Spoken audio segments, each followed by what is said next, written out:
Dublin Marge is at the front of the line on YouTube with what's a very fair question. Hey, Willard, your freaking Bob Myers tease. What was it? All right. We're going to play this for you, and it is emotional. Okay? We'll just let you know right now. It's been a hell of a day for the Warriors family.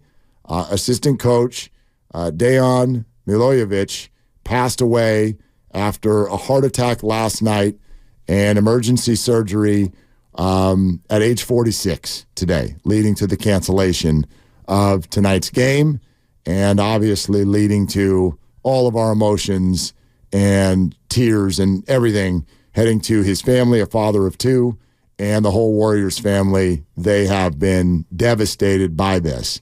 Bob Myers, of course, knew him well, and had this to say on his broadcast on ESPN. It hurts. It's just hard because when you work with these people, especially for coaches, Malika, people say it, but you see them more than your family. You do. You develop a closeness, and it's just hard because he was this bigger-than-life person, and he would light up a room. And it's such a loss because he's gone.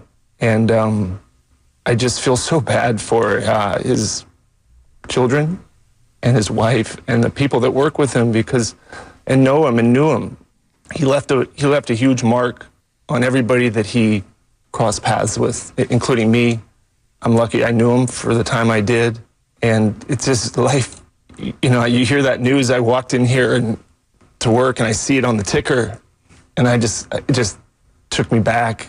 I knew it had happened, but sometimes there's a shock to it. There's a disbelief. These things happen. You can't process them. But I've talked to some people with the Warriors, and it's hard right now. Yeah. It's really hard. And I know they canceled the game. There was no way they could have played that game. And it's just, it's awful. And we're all worse off that he's not going to be here in this world. It's sad. Yeah. That's from Bob Myers on ESPN. Bob, who, we've come to know through the years, has the ability to speak to an audience when he's in such a state, but at the same time also is someone who puts his heart right there on the sleeve and then shares it with everyone. So, I certainly appreciate his ability to share that with everybody so that you get a little bit better of a sense, because let's be honest, I know this may sound insensitive or crass, but it's like, you're a Warrior fan, you're cruising around, and there's a high likelihood you've never even heard this name before. Right. But that gives all of us a sense of what things are like inside the Warrior hallways today. Certainly. And we think about our organization and the people who listen to us and those on YouTube and Twitch, and they probably don't know all the people that are here behind the scenes. And we mentioned Grandy and Lucas, and about Sam Lubman and Spadoni, and JT Lucan off the bench, and Evan, and all the great producers and technical directors and all the rest of it. But we have a more extended family here, and I feel for all the players and the coaches and everyone else who was affected by that, because this is not something that you can just shake off and get over anytime soon, and yet they have to go out and play basketball on Friday.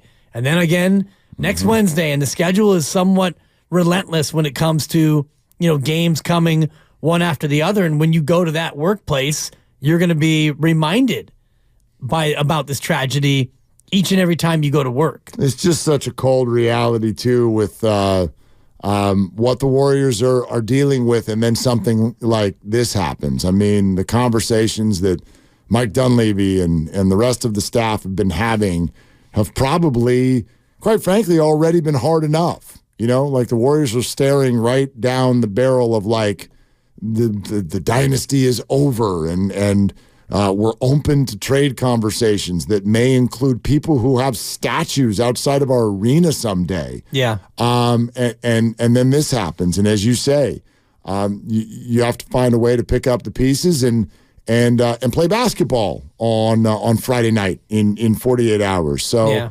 I'm glad that they're not playing tonight, but at the same time, it's right back to work on Friday, and the trade deadline is coming, and There are difficult conversations to have, and this is only going to make things not much harder for everybody who's involved with that organization. And maybe it is a blessing that they have that 4 days off. We asked Steve about that, and he said they're going to have some time off, and we're going to practice, and maybe this is a time that they need after the Friday game. They don't play until Wednesday, so they will get a break, and maybe that helps them to, move forward the best way they can. And this really kind of puts into a great perspective, Mark, exactly what you were saying in terms of this season and the losing record and the Draymond saga and what's wrong with Wiggins and why doesn't he play Kuminga more and he can't play with Wiggins and why is Looney so stiff and all of the what looks like stupid, pedestrian sort of things in comparison to what they all experienced today. Well, and the reality is, though, that we will get back to that. Yeah. And that is the fan experience. But this gives everybody the opportunity to pause and just think about who these people are. These people are who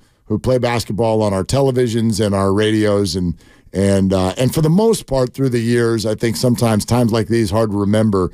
For the most part, all of these people have brought all of us so much joy. Yeah, good point. So much fun. So many respites from all the other pieces of real life, which now just landed in their lap today. Yeah, and as fans, it's hard to grieve at the point where it's like you said, it's a coach you probably didn't know, and you just think about his family, and you think about all the Warriors, and my God, what it must have been like to have to experience that firsthand too. If it happened, at the dinner that they all were at, it's going to be traumatic and something that they're all going to have to deal with going forward.